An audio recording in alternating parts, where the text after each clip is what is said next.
Hello everyone, and welcome to another review.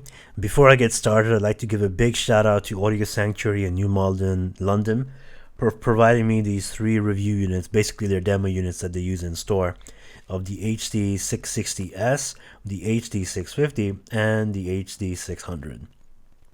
So let's start with the build quality and features. Now, first of all, 260 grams doesn't feel like anything to me anymore after such a long time spent with the Focal and ZMF headphones. That being said, I find the comfort to be largely affected by the amount of clamp these have while they're new. A few hours in and I was already feeling the pain. Once on your head, however, they kind of stay put, so you can headbang away without fear of them falling off, which is definitely a concern if you have like the Utopia or some other headphones on your head. The cushioning on the headband is adequate considering its low weight. As for the build itself, it's very much in line with the two other 600 series headphones. Made of plastic, the HD660S won't wow you with its durability, but take reasonable care of it and it doesn't seem like it will fail you. Aesthetically, it's probably my favorite of the three, or four if you count the Sennheiser and Mousedrop HD6XX as well. The black on this is sleeker than the marble finish of the HD600 especially. A change on the cups is the addition of the logo, and another change, one which I'm not personally much of a fan of, is the logo on the headband being made smaller and more to the side rather than squarely in the middle. I'm not sure why they did that. So it comes with the exact same cable connectors as the other two headphones. In a way, I'm sure this is appealing to longtime fans who have spent on aftermarket cables, so they'd like to carry on over. But the connectors on these are some of my least favorite available for any headphone. So let's move on to the sound. So the most noticeable aspect of the HD660S at first is its capability of delivering an impactful sound. So the attack of notes is quite well done with the announcement of each percussive sound not shirking. The interesting thing about this impact is tied squarely to the bass of the HD660S. There isn't a lot of bass in amount, but it does seem quite focused and punchy. Most importantly, it isn't sluggish and moves at quite a nimble pace, especially noticeable with bass guitar playing and double kick drum patterns. I'd also characterize it as being somewhat clean sounding. It attacks fast and decays quickly without any lingering feeling or even bloom. It doesn't extend very far down, however, about on the level which I'm used to with this Focal Utopia, but it does sound disciplined enough to render Angel by Massive Attack's brooding bassline properly with the surrounding instrumentation. The lower mid-range of the HD660S sets it quite a bit apart from the HD650, which to my ears, but more on that later. It's decently represented without slipping into the overly warm category. But make no mistake, I'd still classify this as a bit of a warm headphone, all things considered. It certainly has less emphasis in that region than I expected, however. I did find male vocals to do really quite well, and found that the chugging effect of distorted electric guitars to have ample body and weight to them. So a song like Now That We're Dead by Metallica is a good example of both these factors in play, with a bit of the rhythm guitars being, with a bite of the rhythm guitars rather, being in full effect. The mid-range itself isn't lush. I wasn't immediately hit by a feeling of smooth sweetness that I remember hearing with the Hi-Fi Man HE500. Instead, I characterize the mid-range as actually a bit shouty in nature. I'm reminded of the Focal layer in a way, but the HD660S is probably a bit leaner. The feeling of the sound pushing itself out to the listener can't be escaped, and just like with the bass, the headphone sounds impactful and dynamic. The dynamic nature of the HD660S is actually very noticeable compared to its siblings. It's not laid back in its nature. As stated before, the drums hit hard, but even when everything else joins in, it leads to this fist to the gut experience that will probably not appeal to fans of, for example, the pre-phaser Odyssey LCD2s. To my ears, this is the most resolving of the three Sennheiser headphones I'm talking about today, narrowly edging out the HD600 due to its better bass reproduction, speed, and dynamics. The issue that comes to mind, however, is that the shouty nature will certainly not be to everyone's taste and comes across as a bit artificial across the board. Yes, this is not a very effortless or natural headphone, but rather it's a very brazen attempt by Sennheiser to inject a livelier sound into their 600 series line. There are casualties along the way of this approach, as some more aggressive genres, depending on production and mastering, may sound downright harsh on the HD660S. The same lower mid-range texture that helps chugging rhythm guitars in the lower registers will morph into a really shrill upper register experience for anything that isn't recorded, mixed, and mastered to meet what I would consider audiophile requirements. And this isn't only due to the music itself, because even on some harsher recordings like The Downward Spiral by Nine Inch Nails, they can sound a bit too harsh at times, and that's a very meticulously put together album, so it's not just because of the album itself, it's also the headphones doing something to not pair as well with that kind of music.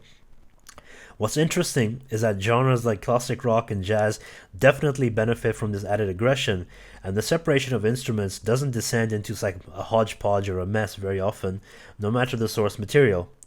The string section of Comfortably Numb by Pink Floyd, for example, ebbs and flows properly along with the song, something I don't really hear that much of on the 650, but definitely hear more of on the 600.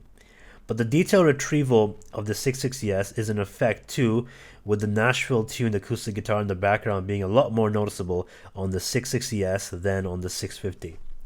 I would say that this is an indication of it being more resolving than its siblings. But that brings us to the Sennheiser Veil, which is a concept I've seen either wholly accepted or argued on forums online, usually by owners of the headphones. I'd like to state that I do hear the Sennheiser Veil, and I have heard it in the past, and I still hear it with the 660S, which is bad news for anyone wondering if this iteration kind of cured that.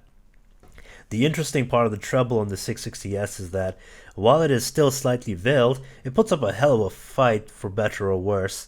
Keeping with the dynamic nature of the bass, the treble causes cymbals to hit hard and have some severe impact, while being more noticeable and less chopped than the HD650. Adding to my belief that it's the most resolving of the three overall, the HD660S has a good attack in this region and a decent decay, so there's not many situations where you'll have cymbal bleed. Another reason I enjoy jazz quite a bit on this headphone, or even jazz metal fusion songs like Black Sabbath by Black Sabbath, because the cymbal work is being brought out quite properly, and to me, that's a very fun instrument to listen to when I'm listening to new pieces of audio gear. But the issues, firstly, are in line with the treble being slightly hard in nature and a bit artificial, which is something I've mentioned before in this very video actually. Most importantly is what it sounds like a slightly brittle characteristic that I can't seem to shake off hearing, so the HD660S is far from the worst offender in the world of headphones, but it's still noticeable enough to mention.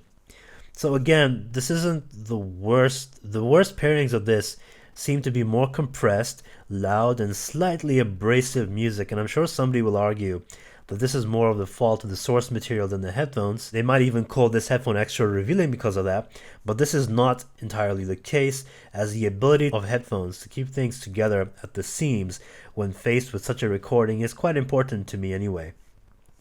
Yeah, headphones can be unforgiving or reflect the harshness of a recording, like, let's say, the song Holiday in Cambodia by the Dead Kennedys, but I honestly feel that the HD660S takes it one step too far in the negative zone. The song sounds worse than a demo recorded on a tape recorder in an echo-laden space when listened to on the HD660S, and just to be clear, this is the original studio version of the song. So even with the notoriously picky HD800 back in the day, I didn't get nearly the same effect, which makes me think the symptoms are a combination of the shouty nature of the headphone coupled with a slight uncleanliness in the treble. This also makes me ponder, why is it that a song like that can hurt to listen to, but I can immediately switch to something like Dark Side of the Moon by Pink Floyd and wish that there wasn't a slight ceiling on the sound, which is the veil in effect. This selectiveness adds to my belief that the treble extension is a bit uneven. So how does it come together? If I was to judge the HD660S on its own, and I do apologize for the comparison so far to its siblings, I'd say that it's a very capable headphone. Even with the glaring shortcomings, I don't detect any massive deal breakers for me personally. Sennheiser dragged the several aspects of the HD660S, kicking and screaming, and locked them into a chassis and told them to play nice, and for the most part they tend to. It's a dynamic and impactful experience with a decently resolving nature that's capable of good detail retrieval, but how does it really stack up with the rest of the lineup?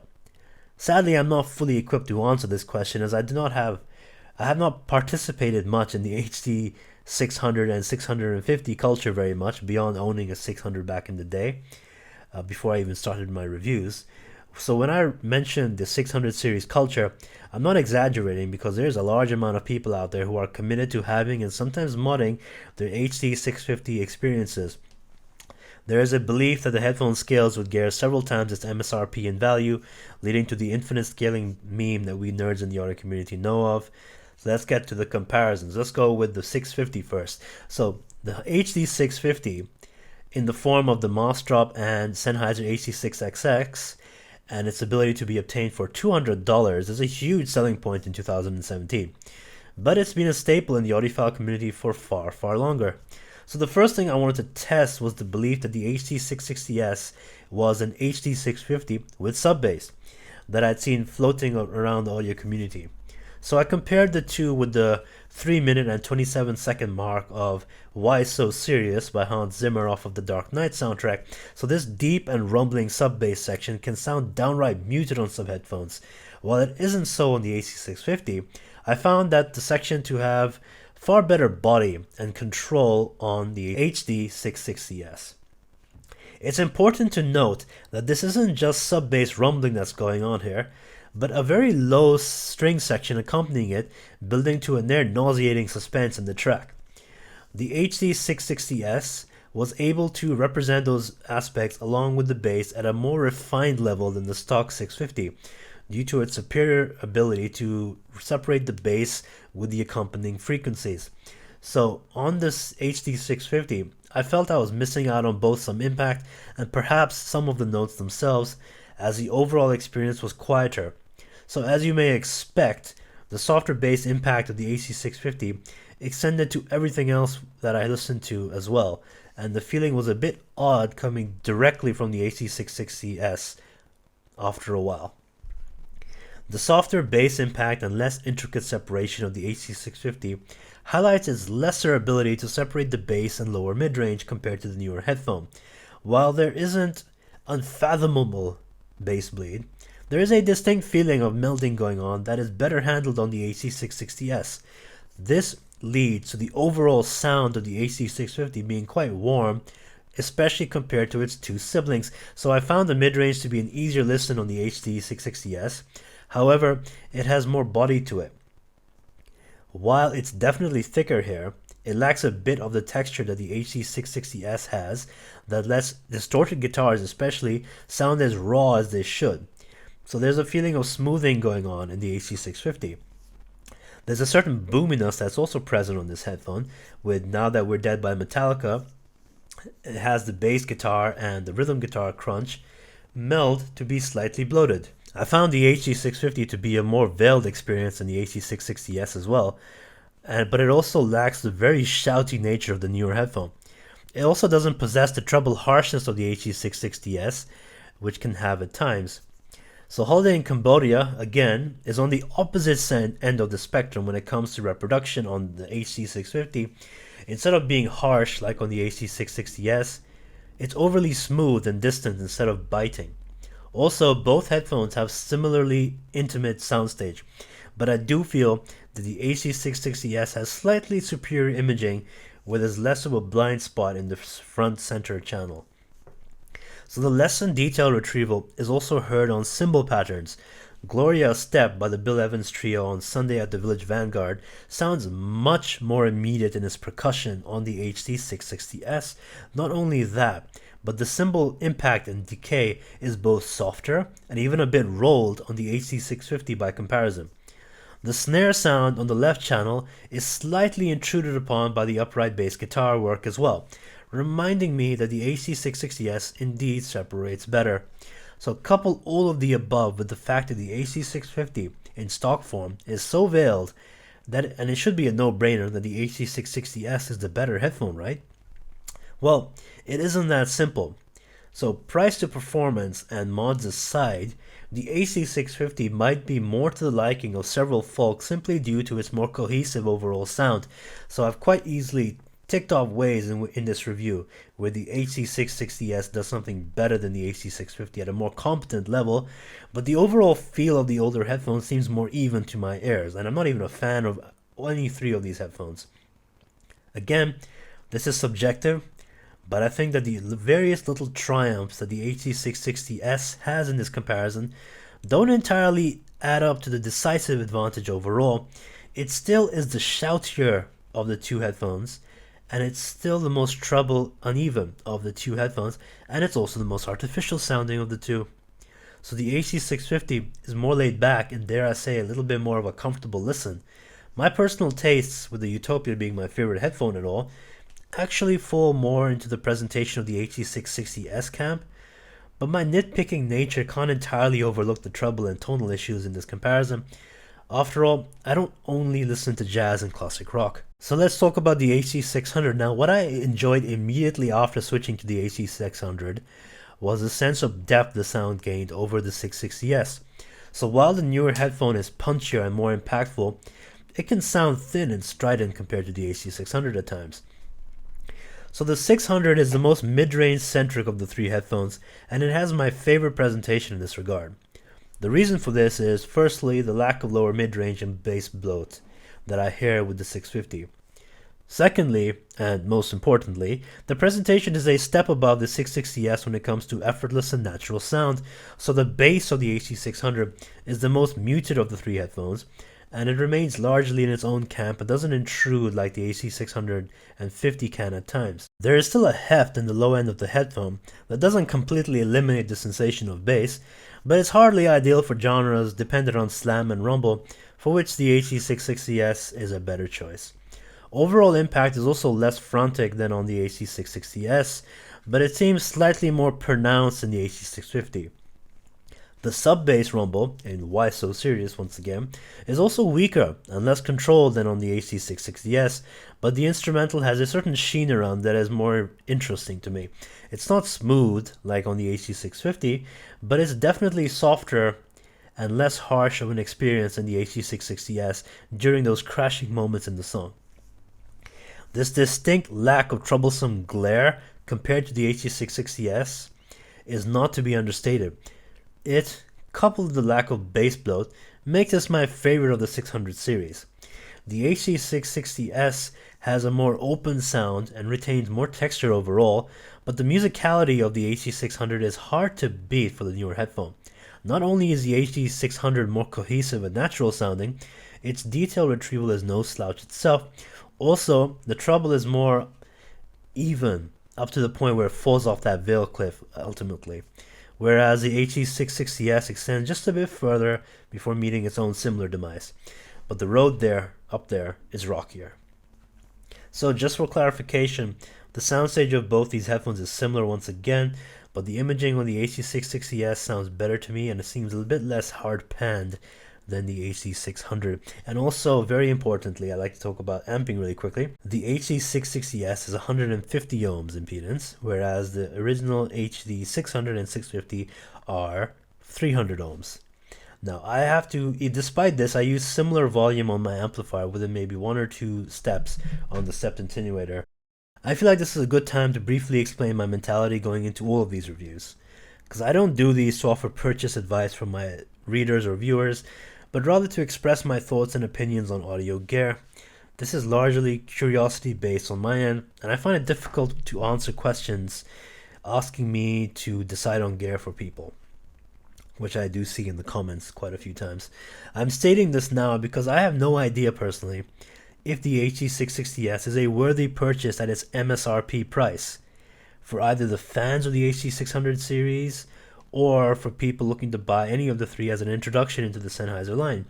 I can't contextualize entirely what buying the HD660S means at its current price point of $500 over the $200 HD6XX/HD650. So one reason for this is my unfamiliarity with the 600 line and the many mods that I see mentioned online. In fact, I've heard that the HD660S pales in comparison to something called a KISS modded HD650, but I can't confirm or deny that personally. But I do feel that these three headphones are distinct, however, each with their own strengths and weaknesses. I have a minor gripe that I think that the Sennheiser's changes might not have gone far enough. With all of the advantages and disadvantages considered, I can't say this is a better headphone than the other two, but if you factor in the cost differences versus your own preferences, you should be able to draw a conclusion as to what suits you the most as long as you are able to demo them. Because the Sennheiser HD660S, to me, is the most impactful and dynamic of the three headphones. It has the strongest ability to expose the detail in tracks, and it has the most controlled and emphasized bass. However, it has issues with being shouty. It is still veiled, although less so than the HD650. It has less of a natural presentation than the other two, and it is a large jump in price. So, a day will come when all three headphones are within an arm's reach of each other in price, and then you can try all three and decide accordingly. And I feel that that would be the best situation for anyone who wants to get into these three headphones and is also considering this new one. So that has been my review of the Sennheiser HD660S. Thank you very much, and I'll see you next time. Cheers.